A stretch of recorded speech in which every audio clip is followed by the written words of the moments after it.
Welcome to the One Thing podcast. This next episode, I'm welcoming on Ben Wobker, who is a physical therapist out of the Seattle area. We're going to be speaking about running.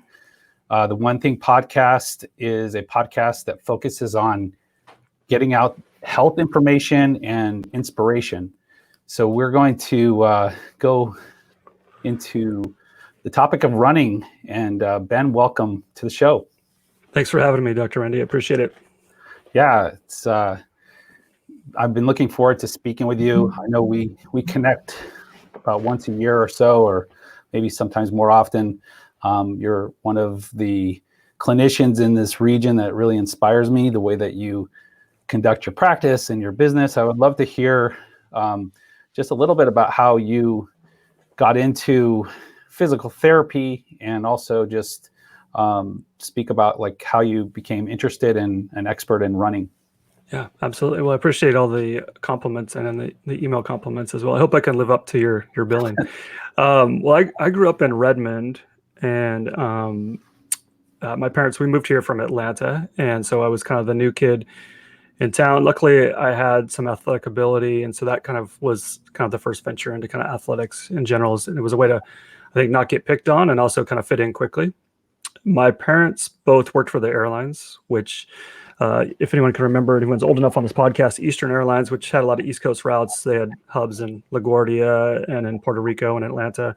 So we were in the Atlanta pub. And I think growing up with that, the reason I'm kind of going on that tangent is just the instability of airlines. There was always strikes, there was layoffs, there was regulation and deregulation. There was all kinds of things going on.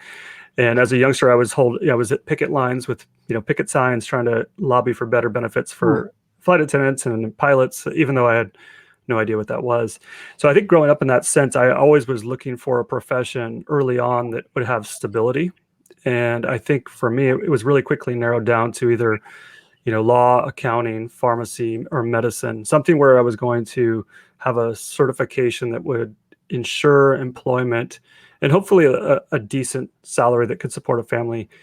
And so that's where I kind of found physical therapy. So I stumbled onto it personally when sustaining an injury at Redmond High School. So I ran track there and played quarterback for the high school, and had an injury where, it was a number of injuries, but a sprained MCL and a high ankle sprain and a concussion. And Dr. Bob Adams, who still practices in the area and has been kind of my lifelong mentor since the time I was about 16, is who kind of introduced me to my first referral to physical therapy. And that was to Ken Roll, who was kind of the only PT in the area at the time. He was the Mariners head physical therapist, and I was in awe going into the clinic. I'm like, okay, well, this is pretty cool. Like, you can work with professional athletes. Everyone thinks you're great because you're helping them get them better, and you get paid for it. Well, sign me up. How do I do this? That kind of led to my early exploration. And, I was fortunate enough to capture Ken Roll's attention at a career day at Redmond High School in about 1991. And ironically, after this today, I'm doing a careers panel at Redmond High School virtually. But I feel like I have to do that every year since that's how I found the career. But so Ken took some time and really walked me through what you needed to do. And at the time, there wasn't any, obviously no websites or anything. So it was actually like a paper book that you would look through and find different careers and what it was required and the GPA and the cost. And I think ultimately I did some time with the local physicians down at that group. So I shadowed Dr. John McCormick, who has since passed on, unfortunately, and James Robbins and Lonnie Sellers and Don Graert. And I found that I think I wanted more time with my patients than what the physicians, even in the early 90s, were having. And I think that relationship with that patient was going to be something really important to me, just intrinsically. When you see people in the community, just like when I have patients that see you, they're enamored with the time that you take to see them. And I think the follow up and follow through on diagnosis and really helps in their recovery. So that was really interesting to me that was the situation. And to be honest, like, we came from kind of a lower middle income situation. I'm not trying to oversell the grind or the hardship, but at the same time, we had a lot of economic instability. And so for me to go to school, into medical school, I couldn't foresee how I would actually afford to do that. And I think that's, unfortunately, kind of one of the issues that I have now with physical therapy is now it's a doctorate program. And most of our new graduate students have taken on $250,000 to $300,000 of debt before they even step into a clinic. So Unfortunately, some of the best therapists probably can't afford to be therapists at this point too. So that's something that's kind of interesting to me, and something to kind of try to help out where we can in that. So that's kind of how my early introduction, and I think I love the way that you could do things without medicine, without any kind of injections or pharmaceuticals, at least initially. And I think that you're using your body to heal itself, which is, I think, falls right in the philosophy of naturopathy as well, is that it was kind of an instant marriage with my mind on how things could work. So, but after that, I started volunteering in 1991 as a shadow. So I encourage anybody who's interested in really any field, particularly physical therapy, like get in there, especially post-COVID, get in there and start shadowing and get involved with it. So I started when I was about 16, and I'm 45 now. So I've been doing it I've basically been in a clinic for almost 30 years, and it feels like, so second nature. It's kind of scary, but I did work at Evergreen and Overlake and had some great mentors along the way, for sure. And so, it's interesting because when I was deciding on a healthcare profession, it came down to physical therapy and naturopathic medicine. That was kind of my fork in the road. So I can see how those two worlds are kind of close in their approach to the patient and the patient relationship. I think they are, especially when the naturopath or the physical therapist is kind of setting their own schedule. Like when you're in a bigger hospital or a bigger corporate setting, then you're going to be kind of slammed. And I think that's kind of the unique thing about like our practice and your practice, is that you're just taking that extra time, and that's ultimately, at the end of the day, like you'll have a much more, I think, fulfilling career. Yes. Yep. So, how did you get into running, and what led you to that? Because that wasn't your high school sport, was it? It was, yeah, it was my high school sport. So I think if anyone's our age, that the presidential fitness patch was always a big goal in elementary school. And so for me, I was actually the same height I am now, almost, in elementary school. So I was one of the taller kids. So I did terrible at the sit and reach, and couldn't get the pull-ups because I just had too many long levers. But I had speed and I could run, and I was usually the fastest one in my class and on my soccer teams, and subsequently on my football team. And I think I found track just for probably self-esteem more than anything, as I could win. And it wasn't my favorite sport. It was kind of ironic, because like basketball is my favorite sport. I barely played in high school. And then, track was probably my least favorite sports, but it was my sport I was best at. So I was a 100 and 300 meter hurdler, and I had long jumped and I triple jumped and did a lot of these explosive sports. Ended up heading to the University of Montana to play track and run football on kind of just like a small partial scholarship, but had my last injury there, and then with another concussion. So I had a lot of concussions before concussions were the thing, which is probably why I have to write everything down now. Yeah. But I really gravitated towards runners. And I think the thing that was fun, because I did do some training, I helped train the women's soccer team, and I started working with the track team a little bit when I was in grad school, is that I found that runners are just fun to work with. They're neurotic, a lot of them, like myself, and I can kind of get into their heads pretty easily as far as like understanding where they're coming from and their philosophy of why they're doing what they're doing to their body. But I think this, to me, the beauty of running is just when you have a really great runner, it's fantastic to watch. And I subsequently, when I came back and was treating in Redmond, I coached at Redmond High School, a little bit of cross country, primarily track, and primarily hurdlers and sprinters, because I love the biomechanic side of that. The endurance side was something that's kind of been an acquired taste over the last 20 years. But I think even those distance runners can be much more sound mechanically, like a sprinter. So we worked up there. I had a great mentor there as well, Dennis Villeneuve, who just recently retired, who was actually my coach too. So it's kind of fun to, I worked with Ken Roll as a therapist after mentoring under him. I worked with Dennis Villeneuve as a coach after, being coached by him.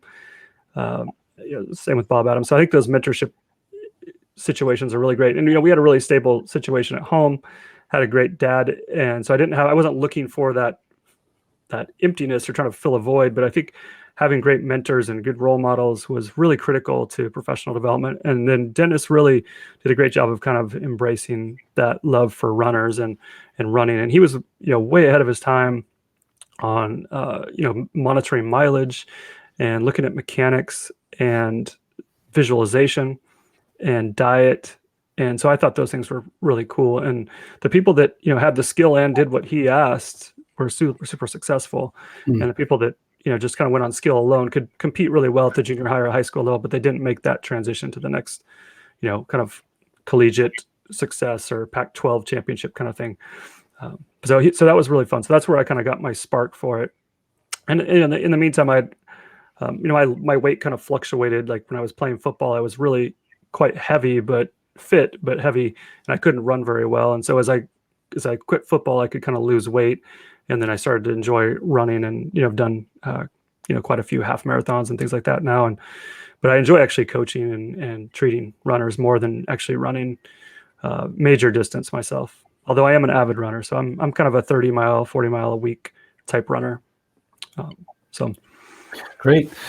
Well, I think going into the rest of our conversation, I think I'm a perfect example of someone who would benefit to hear this conversation. I ran the Rock and Roll Marathon in 2016, and with probably not the best preparation, and I learned a lot from that. But I really enjoyed that process, and as a half marathon. But and it wasn't my first race, but I think I'm understanding now what I went through really can give me an insight as far as like what questions would have I asked before I engaged in that process. So I'd like to hear what you feel are the main benefits of running from a standpoint of, from a physical therapist perspective or just a health professional perspective, and then maybe since you go into a little bit of the mind-body connection too. Right. I mean, I think there's never been a more important year to run than 2020, 2021, with gyms closed. And I think that's where you saw with a lot of your patients, and I know a lot of ours and a lot of my neighbors, is that people were putting on more mileage walking and running, and dogs were actually slimming down for the first time in years. And I think without a commute, people had more time to run, and obviously Peloton is embracing running on some of the stuff they do.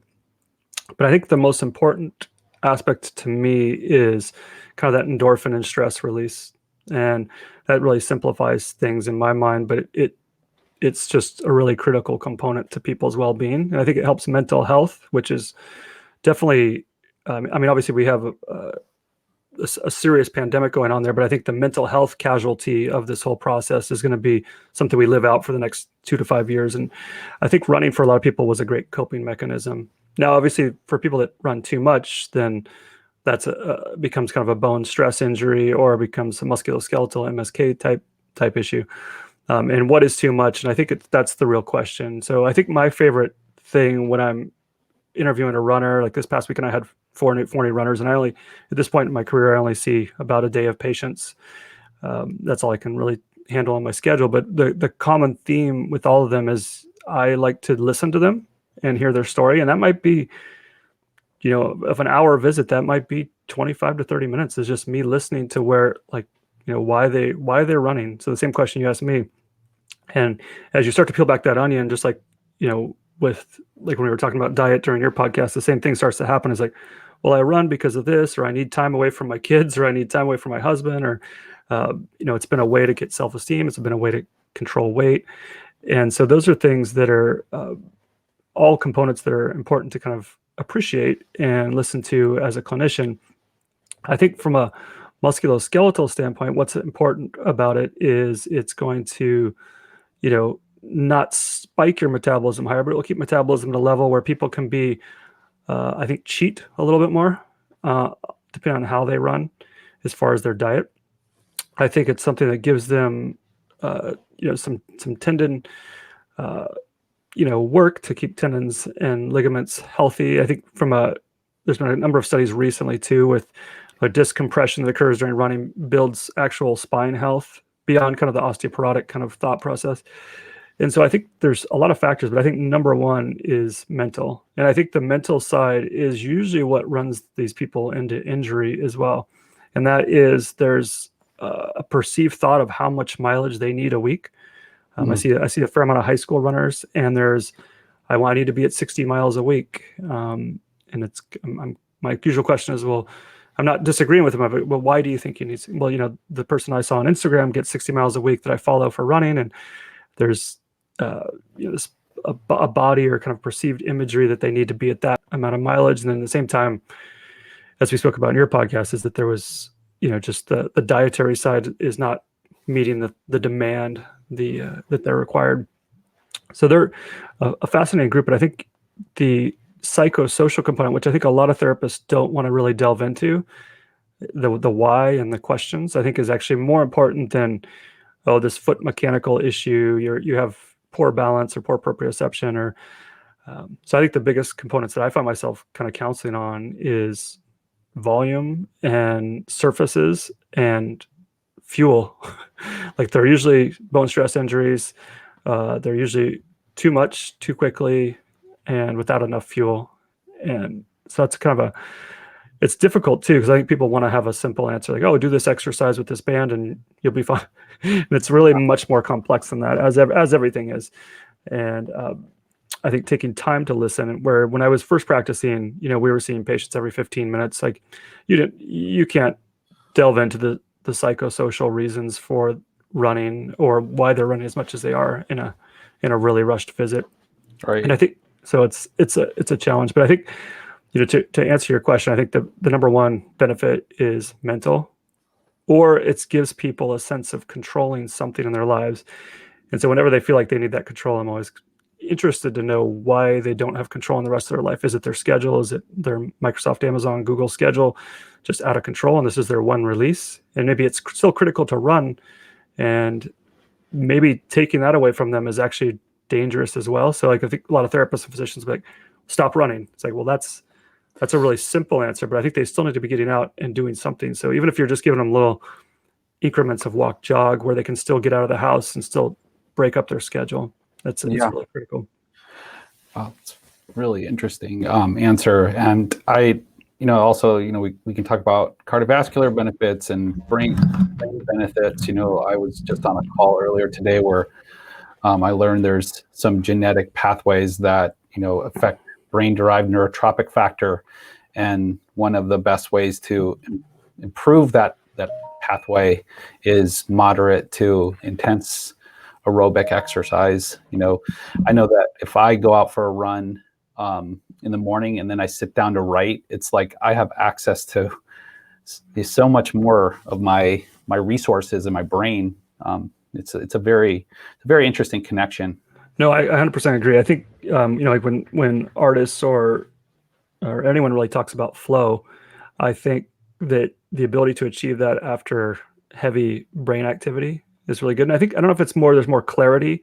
I mean, I'm sure there's a neuro component of chemically why it's happening, but I think there's just a clarity that you have on tasks and maybe task importance and prioritizing that makes you, whether it's rattling off a spreadsheet or writing or performing art afterwards, you just feel very liberated. So I think that's where my thought, my wife and I were having this talk the other day, is like, when do you exercise best? And I think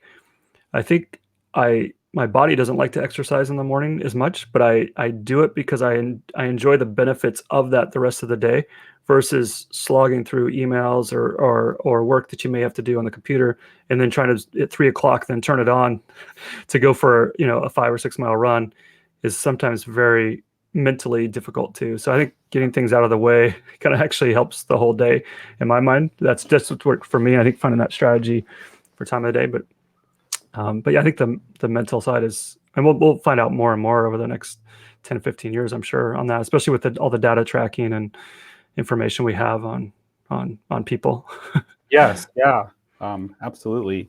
Well, so I think there's some questions, generally speaking, when people are getting started running, is like about the safety aspects. We were talking offline about the kinetic chain. I remember when I was recovering from an Achilles rupture not too long ago, and the surgeon said to me, he's like, I said, well, when can I start running again?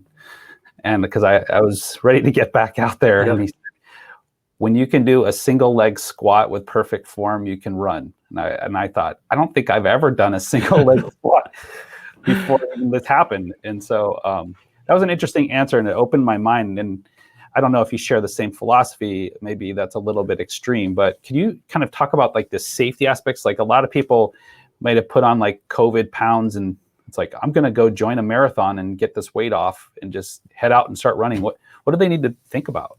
Yeah, and that's a comment that I've been talking about over the last few weeks, is that I think we're going to see the biggest boom in musculoskeletal injuries we've ever seen in probably May.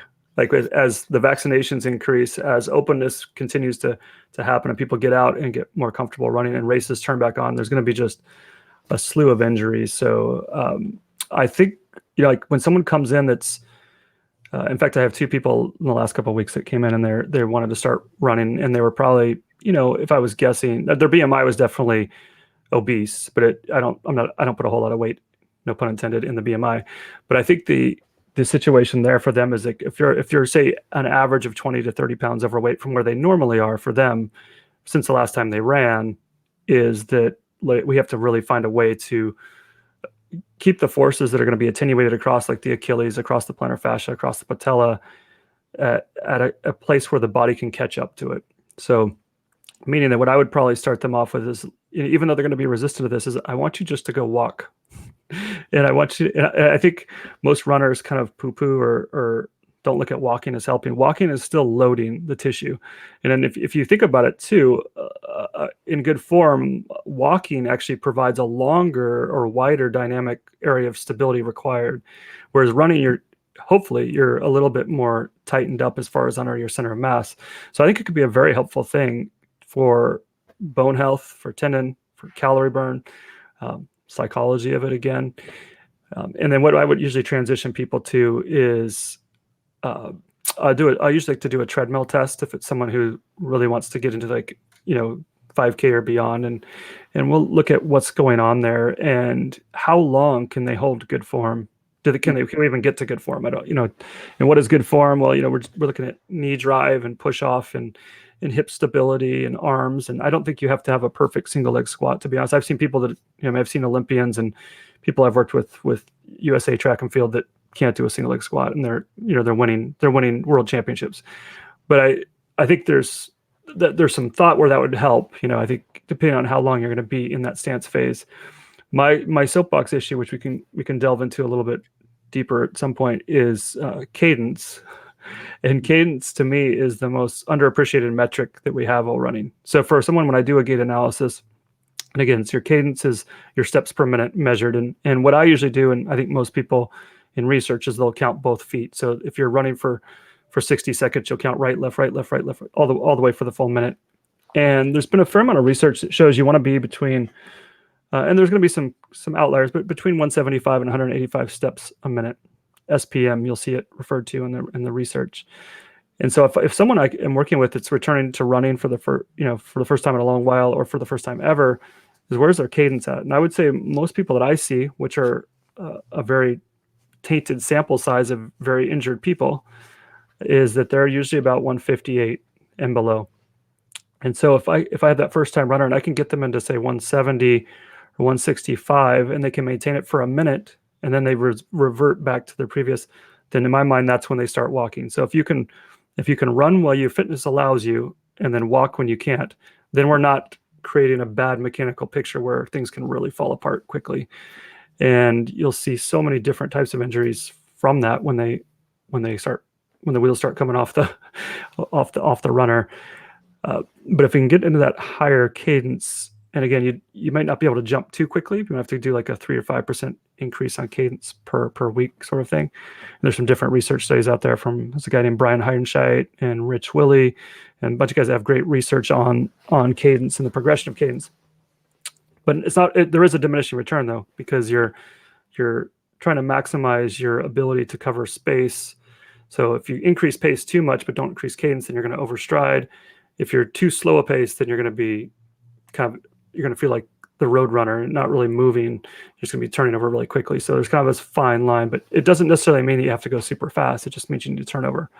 So for example, like my wife is, she's probably about an 11-minute runner in general. And I'm usually about a 7:15. And we would run with the jog stroller with my son, and I could still maintain about 172 steps. It was work because I had to like really turn over in the jog stroller, but you could do it. It took a lot of mental work. So Yeah. she'd be talking and I'd be like, I'm listening, kind of. I'm turning my legs over really quickly.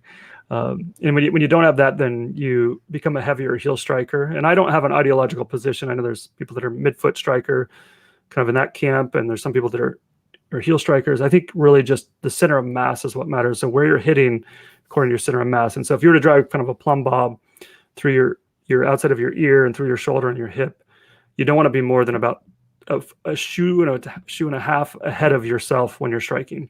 So that you see people that win Boston are heel striking, and you see people that forefoot strike or midfoot strike. It's really kind of, I think, irrelevant in some ways. But the cadence to me is like the biggest thing that I usually attack, and it's the most bang for your buck. As far as you change that, you may not need all the exercises that a therapist or a personal trainer or a running coach is going to give you if you can make those quick adjustments. And I think what you see is the cream rises to the top as far as like, if you can make those cadence adjustments. Okay, now when I look at a gait analysis, what's left? Okay, well it's arm, it's maybe weak hip flexors, it could be a gastroc or soleus kind of weakness or fatigability. It could be footwear based. So that sort of thing. So that's brilliant. Yeah, I mean, I like the self-regulation aspect of it. I think that gives people some structure and allows them to pay attention to their body and their mechanics versus getting a number on a piece of paper that says, you have to run 2 miles today, and slogging through that in any way, shape, or form. But the cadence thing is really, it's kind of like you're attuned to your form, you're attuned to your your process, your pain levels, your discomfort. I would much more than just kind of aiming for the goal. Well, and I think something that I was guilty of this for years, and I would say, okay, I'm going to do a walk jog program, return to run, and I want you to run 3 and walk 2, or run 3 and walk 1. And I still do some of that, but it's really contingent on cadence. So if you're maintaining 180 steps a minute without pain, then, and I said 2 minutes, well, go until you can't maintain the cadence, or there's any inclination of form or fitness or pain, then take it to a walk until you recover. And that gives you a chance to kind of assess, and then walk as long as you think you need to walk to recover, and then turn it back on, and then let me know what you do. But I don't want you going more than, X amount of miles on the first run. And then I'm a big fan of kind of like volume, kind of increasing, here on this spreadsheet, I want you to increase, no more than 3% for the week, and then report back via email, and we'll talk about it, that sort of thing. I think having some accountability too helps for everyone, including myself. What do you use for the cadence monitoring? Like, is it like a pedometer, or is it some type of Fitbit? Yeah, at the rawest form, you could do like heart rate, and you can basically for 15 seconds just count your steps and multiply it by 4. That's kind of a real easy way to do it. My friend and business partner, Chris Johnson, who's kind of a world-class physical therapist and lectures all over the world, Chris and I created an app in 2016 called Run Cadence, which you can check it out at runcadence.net. It's now free, as I was telling you before. So we made it free because we wanted to, bring more runners into the fold that can use it, and practitioners. And it basically is something you set, and it gives you biofeedback, and it uses the accelerometer in either the Apple Watch or the iPhone. And when you fall out of your desired cadence that you chose, then it has a cowbell metronome that kicks in. It's kind of a mixture of like negative feedback and Will Ferrell kind of at the same time. And so the cowbell turns on, and until you return back to that cadence level, it stays on. So you're fearing the cowbell a little bit while you're running, because you're like, oh gosh, am I slowing down? But it really makes a big difference. And I've had quite a few, I would say probably 40 patients since we developed it that avoided injections, and I do orthotics, but they were able to go away without orthotics. They were able to, maybe just change shoe. They didn't have to invest a whole lot into a huge exercise program, because they were able just to monitor cadence. And there's been a lot of work out of the Spalding Running Group and Irene Davis in Boston, And there's a lot of debate on whether you can actually change anything form-wise with exercise. So to your single leg squat comment, is that her study found that by glute medius strengthening and open and closed chain work, that you actually don't change any biomechanics, but you change mechanics with biofeedback, whether it be sound, visual. Our app on the watch gives you haptic feedback on your wrist when you fall out of cadence. It buzzes you, and you're like, "Oh, damn, I got to speed up or walk." Yeah. And so we found that that's been highly effective. And another reason for making it free for us was we want to just capture more data and more feedback from people of like what's helpful. Some things that you kind of notice is that as heat and humidity increase, cadence decreases and injury increases. So another, kind of point to the time of day, and it's been thought about for a long time, whether it be sun exposure or heat exhaustion. But I think another thing, biomechanically, you're not as sound at 12 to 3 o'clock, especially in the south and east coast when it comes to running in the summer. So I think that morning run or the evening run probably makes some sense musculoskeletally too. Well, that's really cool. It makes me think of like you almost have a coach in your ear. It's what it is. A really annoying coach in some ways. No, but it's a fun tool. And I found that I felt that when we were beta testing it, I thought that I was a much faster runner from a cadence standpoint than I was. So I thought I was like a 185, and I was consistently falling about 158. And I was like, wow, this is a problem. I was very, and you can go down the rabbit hole with all these things that we were talking about, like Strava and Training Peaks, and our app doesn't do the grandiose things that those do. It's really a single feature app, but you can get really caught up in it a little too much. But I think when you're first getting reintroduced to running, or you're having injuries that are kind of preventing you from running, it can be a helpful tool. I think from the Strava or Training Peaks side, I do like seeing that information. So I have kind of a little email I'll send people ahead of time that are runners, and I'll say, hey, can you send me a screenshot or two of what you're doing? And that has their cadence, it has their pace, it has the volume, the days of the week, are they getting enough rest? So there is a data dive, and I'm a data guy. There's a data dive that's worth diving into, and then there's some where people get kind of hung up on the data, where it's like, my heart rate fell 2 beats a minute for 6 minutes in the middle of my 5th mile. I think there's a problem there. And it's like, you're just being human. I think your mind might have wandered, or, your podcast or music changed. So, yeah. So, well, what about stretching and mobility, foam roller, all that stuff? You hear about, before you really push running, you should get your mobility right. Is that something that you see as a key factor? I think it is, if it's important to you mentally. So I think almost like a pregame routine, I think it can be important. I think the research that's coming out most recently has showed that mobility and flexibility in a runner is not necessary. In fact, a lot of people are better when they're not flexible, which sounds completely contrarian. But I've heard that, yeah. I think the extensibility of your hip flexor and the hamstring to kind of help pull you through can be helpful. I mean, there's obviously, again, with anything diminishing returns, you don't want to be too stiff that you can't get into the range. But I think if you look at a normal runner and you look at the range of motion that's actually required, you don't need to be able to necessarily put your palms on the floor, and you don't necessarily need to be able to do the splits or even have your heel to your butt. You're not using that range of motion. Some sprinters might be, and obviously triple jumpers and high jumpers and telemark skiers are, but you're not, in a normal run, you're not using that range of motion. Now, obviously, you don't want it to get too narrowed down, but I think I get that question almost daily, is should I foam roll? And if you like it, foam roll.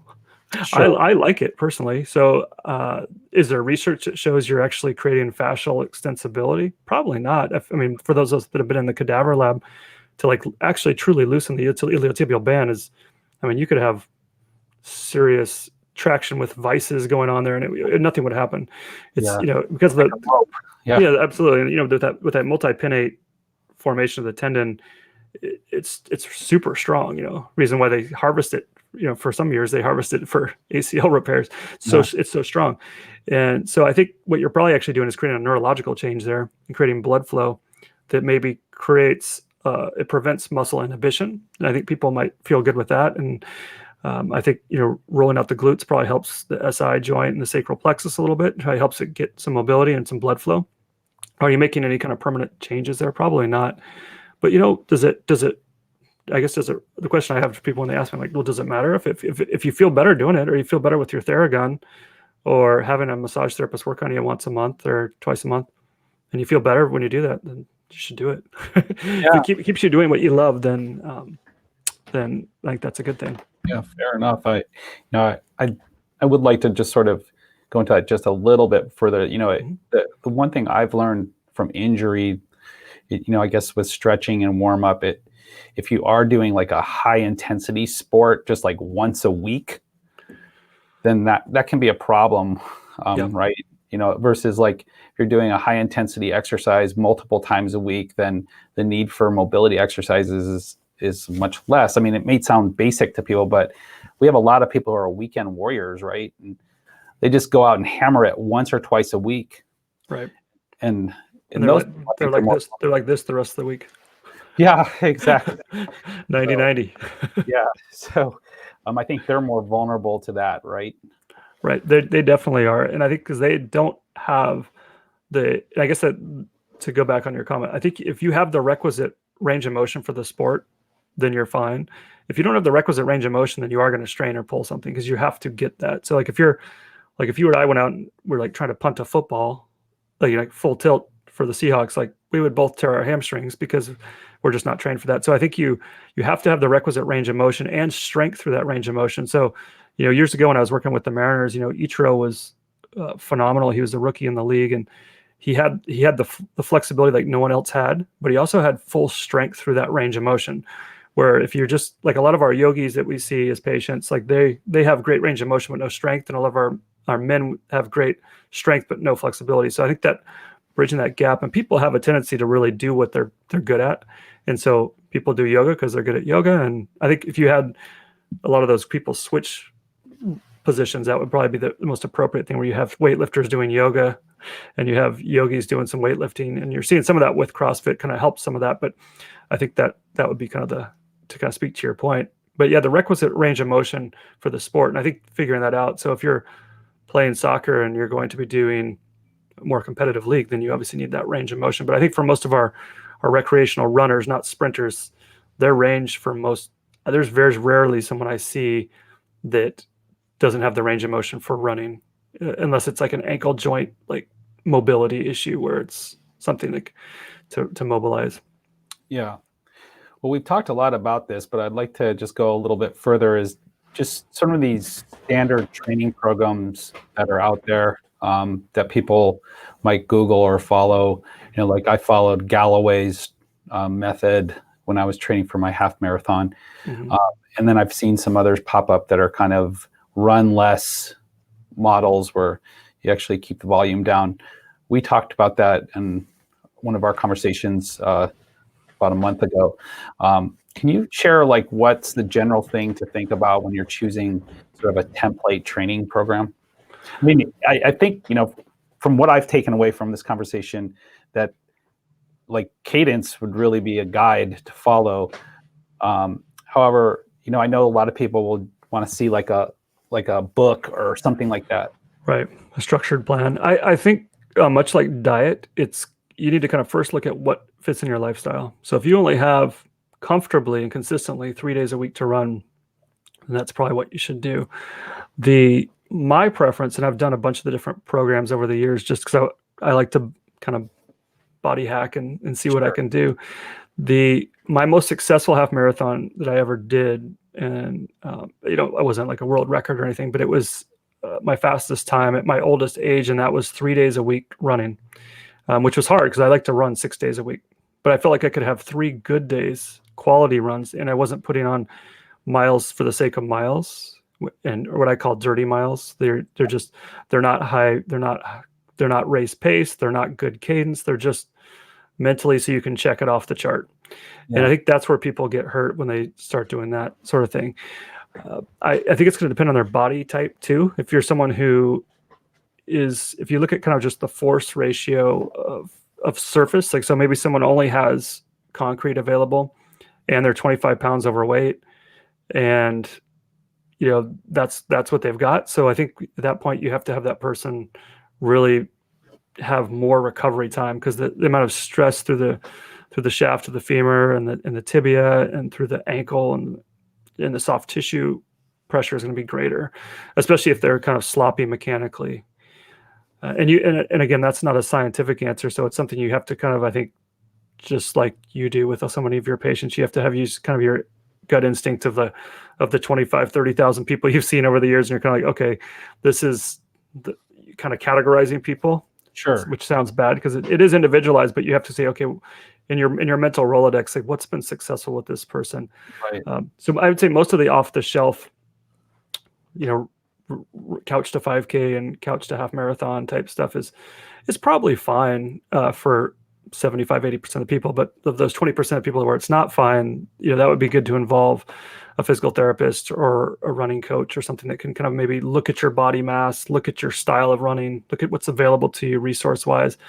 I know some people that just want to get more runs in. If they have a treadmill at home, then yeah, sure, we can get some just miles, if you want to just get miles, just if it feels good. But those people are probably better off doing some strength training and walking and yoga on those off days than they are, just running more.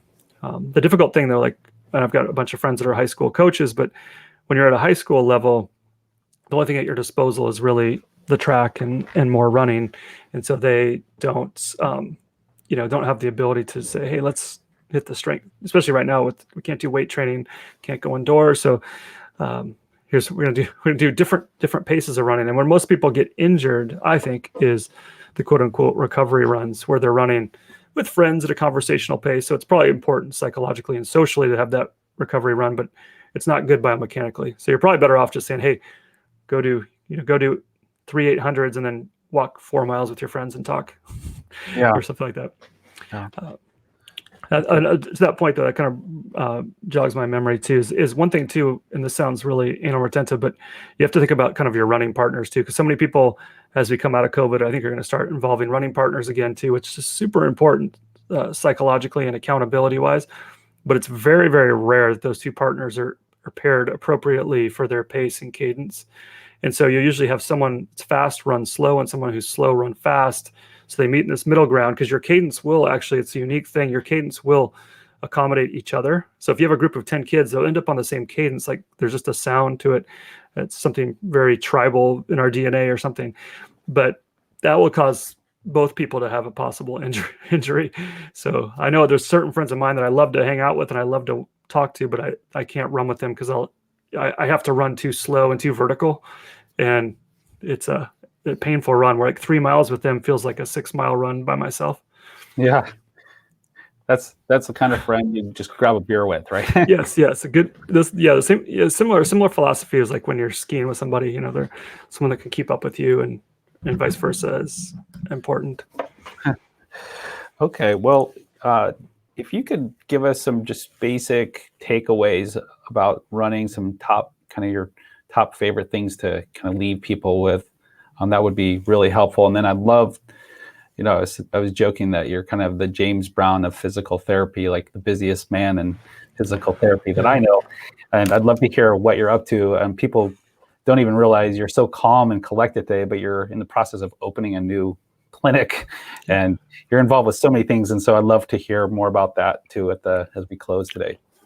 Yeah, well, I think I was telling you before, I'm a helper and a pleaser and a connector, and those are like dangerous things. So I rarely say no to anything, which I think is also leads yourself to a lot of opening doors and opportunities. So when you're talking about, like on how I built this or these podcasts, right, is it more skill or luck? I think the luck is created by saying yes and being available, and then interesting opportunities arise. I think when it comes to like running, my key takeaways is people usually go cheap on their shoes, and that's not necessarily more expensive is better, but if they're on the clearance rack and they've been there for a long time, the EVA is going to be a little worn. If it's the cheapest shoe in the bunch, I would invest in a shoe. So my current favorite shoes, because people always ask me this, so I'll just answer it ahead of time, is that my favorite shoes right now, for, again, generically speaking, for most feet, I like the Asics Nimbus, I like the Brooks Adrenaline, I like the Brooks Glycerin. I like the New Balance 1080 and 880. Those are probably my favorite. And I get a lot of shoes given to me for free, and I get to try a lot of shoes. I'm not anti really any shoe, but I think shoe prescription is super important. And that's one of the first things I look at. So when someone comes into me, I like to look at old shoes. So yeah, bring your new shoe too, but I want to see the ones that have 500 or 600 miles on them, because that's forensically very interesting to me if there's asymmetries between the two sides, etc. So I think people addressing their shoes, and again, running is a fairly cheap sport if you don't get hurt.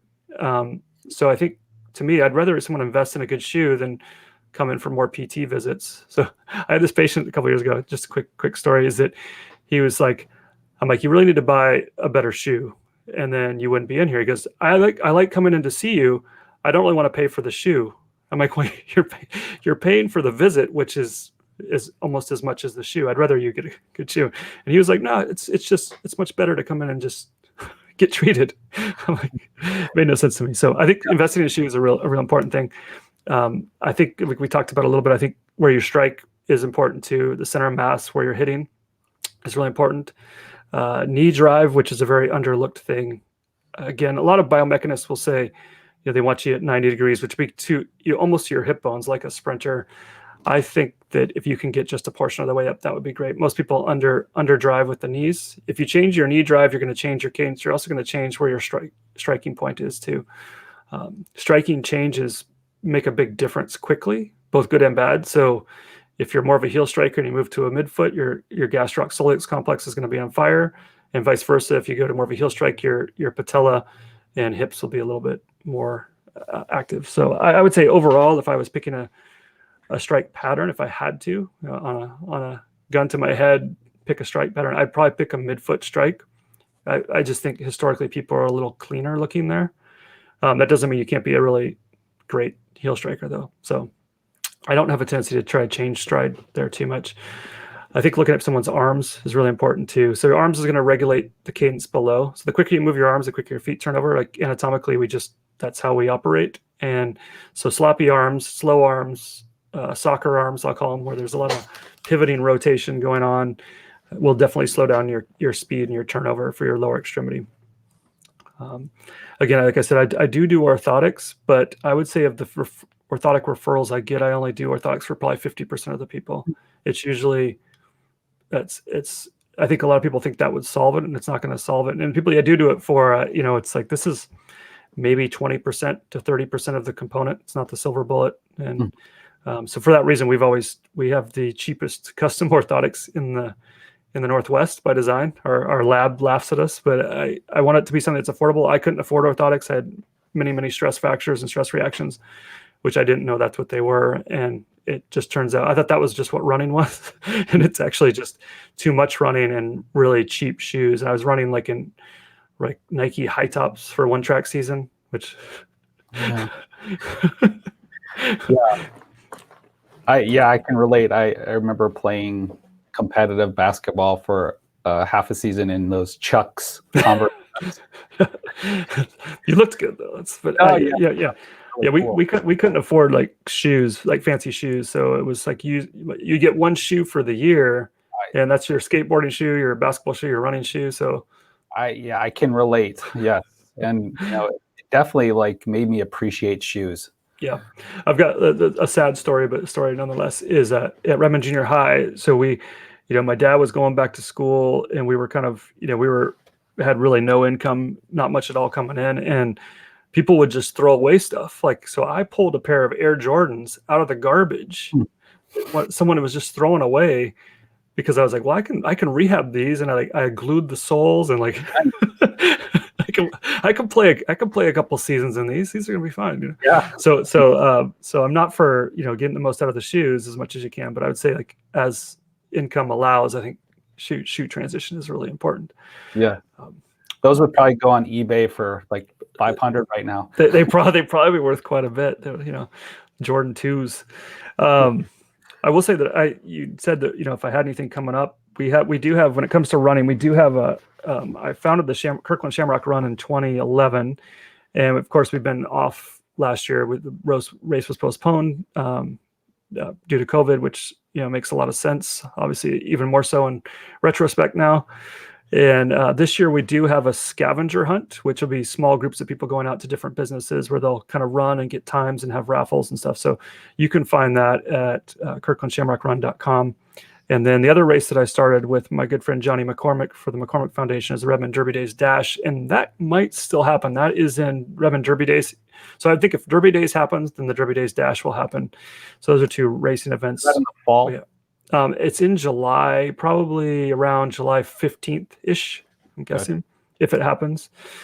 And then we also have I do a lot of work with HopeLink, is my charity of choice. And so we have a HopeLink can drive called March Can Madness, which we started in about 2010, and it's been fantastic. We've done about 200,000 pounds of food and about $150,000 raised since then, and that is going to be taking place in March as well. So it basically puts businesses competitively against each other based on the size of the business, and allows them to compete much like a March Madness style bracket.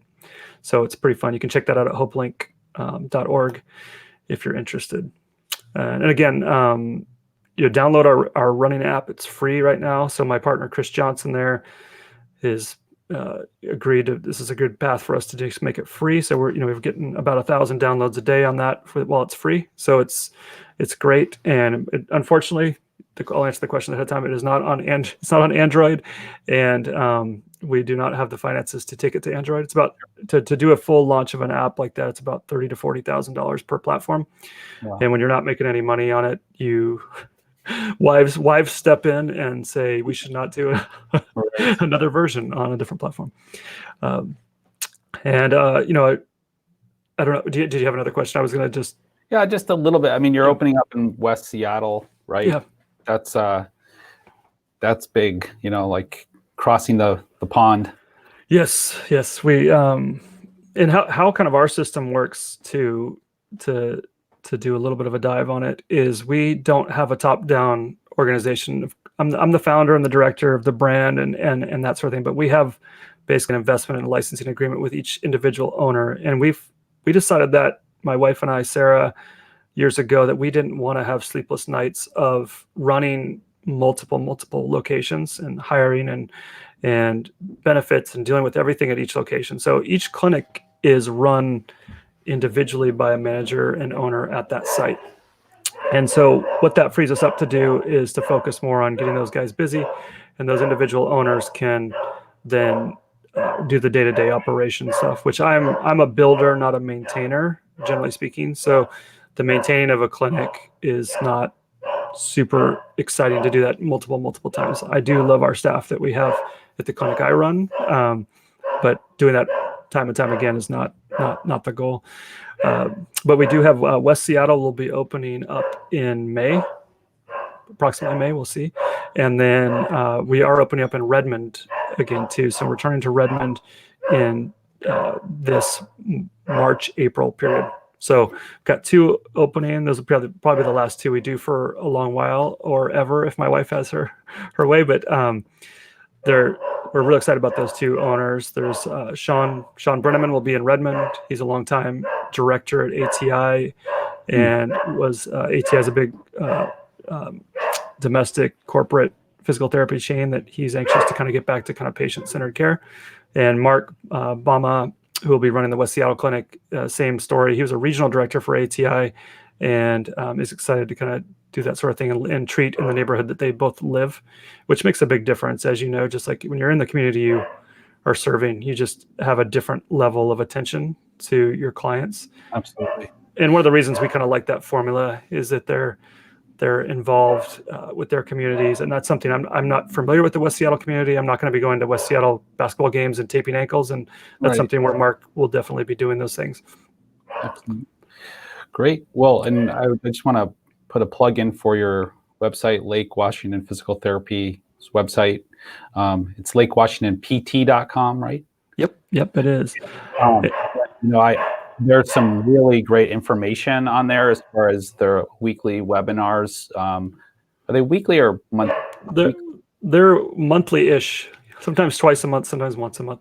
Yeah, and I would just say that like people, plugging into that, learning various aspects of physical therapy, and there's more topics on all kinds of health topics, and I think you're doing an amazing job with that. And also, pretty much everybody at some point in their life is going to need a physical therapist.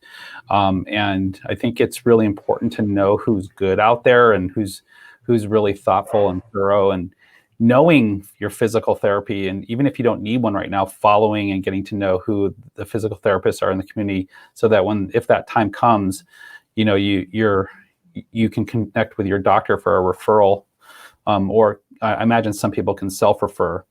So yeah, that's been something, like with all the events that we've been involved in over the years, is that we've never had any intention or desire to attract patients the day of an event. It's more of an awareness, and when you need an expert, then they're available. And I would say, just if I can give a quick shout out to our team down at our local clinic, is that they're the people that make it possible for me to both expand our brand as well as our style of treatment, and also be even available for the podcast today. And so Mandy Majerus, who's been with me for 20 years since college, she's, like family. She's one of our managers downtown, along with Heidi Beal, and they kind of do a large portion of the day-to-day, along with my wife, Sarah.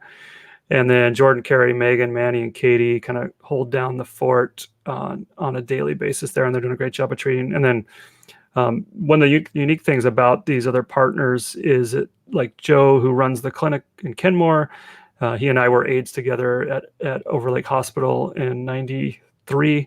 And Matt, who runs the Houghton office, was my student and my aide in the early 2000s. And so we have this very familial kind of group. Some might call it incestual, kind of professional web of people. And it's been really fortunate for us. So I'd say, I don't know if we have anybody in our clinics right now that hasn't worked with one of us before. So it's very much, we've hired all of our former interns and students and shadows, and that's some of the things that we have a lot of pride in. So we're approaching 90 students into grad school at this point, and that's really exciting to me. And I think that's when you're the son of a teacher, I think the mentorship and teaching side is really, really fun.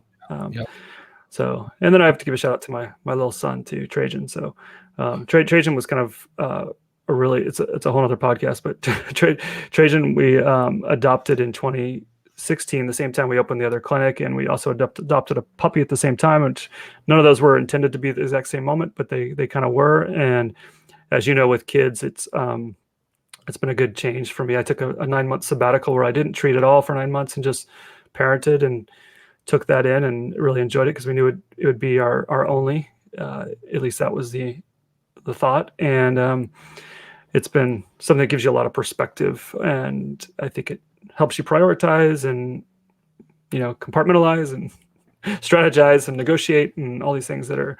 So when you have a podcast that's about Star Wars Lego building, I will be happy to be on, as I'm building crazily right now. Well, I'd love to have a podcast on what to do when you step on a Lego too. That's it happens very, very often. The people are kind of the worse than the actual Legos. I think the little figures. I had one of those this morning. Yeah, especially if they're wielding a lightsaber when you step on them. That will slow down your running. That's probably the first advice for runners, is get the Legos picked up. Yeah. Well, Ben, this was amazing. I really enjoyed sharing this conversation with you. I learned a ton, and I'm sure our listeners did as well. And thanks for your generosity and for all you do, and for being such a light in the Seattle area and beyond. And truly inspiring and informative, which is what we hope from these kind of conversations. Awesome. Well, I appreciate the opportunity to be on with you, and I appreciate you coming on our pod a couple weeks back. And people that are listening far away that don't know Dr. Rendy very well, like just one of the most solid human beings there is. So it's a pleasure to kind of share airspace with you, and I look forward to kind of professionally connecting and personally connecting after the pandemic's over here. Absolutely. Thank you. Well, take care, Ben, and thanks again for being on. All right. Be well. Thanks.